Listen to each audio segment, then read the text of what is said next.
एक बार एक राजा अपने नगर में घूमने निकल गया। नगर में घूमते हुए उसके मन में अपनी जनता को परखने का विचार आया।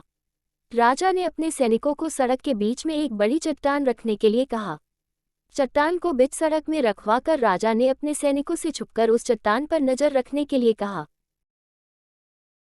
और ये देखने को कहा कि उस चट्टान को रास्ते से कौन हटाता है। लोग उस जगह पर आते रहे और जाते रहे, लेकिन किसी ने भी उस चट्टान को रास्ते से हटाने की कोशिश नहीं की। उस चट्टान के पास से लोगों के गुजरने वालों में राजा के कुछ करीबी लोग और शहर के बड़े व्यापारी भी शामिल थे, और उनमें से कुछ लोग तो राजा को ही कोसने लगते कि क्या राजा इस चट्टान को भी रास्ते से नहीं हटवा सकता। लेकिन किसी ने भी उस चट्टान को रास्ते से हटाने का प्रयास नहीं किया। ऐसा काफी दिनों तक चलता रहा। एक दिन एक किसान अपनी सब्जियों के साथ उधर से गुजर रहा था। उसने चट्टान को रास्ते में पड़े देखा और सोचा कि सबको इस चट्टान की वजह से कितनी तकलीफ हो रही है।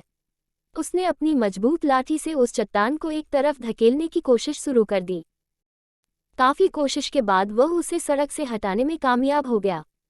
चट्टान रास्ते से हटाने के बाद किसान अपनी सब्जियों को उठाकर जाने ही वाला था कि अचानक उसकी नज़र एक पोटली पर गई, जो ठीक उसी जगह पड़ी थी जहां से उसने वह चट्टान हटाए थे।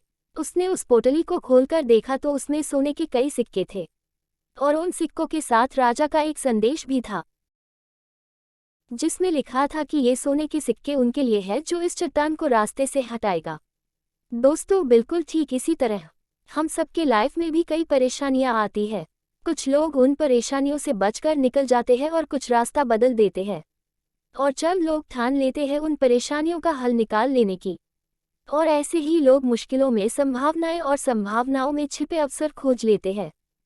मजबूत इरादे और नेक दिल के साथ किए गए कोशिशों के परिणाम हमेशा ही अच्छे आते हैं। इसीलिए जीवन के परेशानियों से घबराओ मत, बल्कि उन परेशानियों को हल करने की कोशिश करते हुए जीवन सफर में आगे बढ़ते रहो।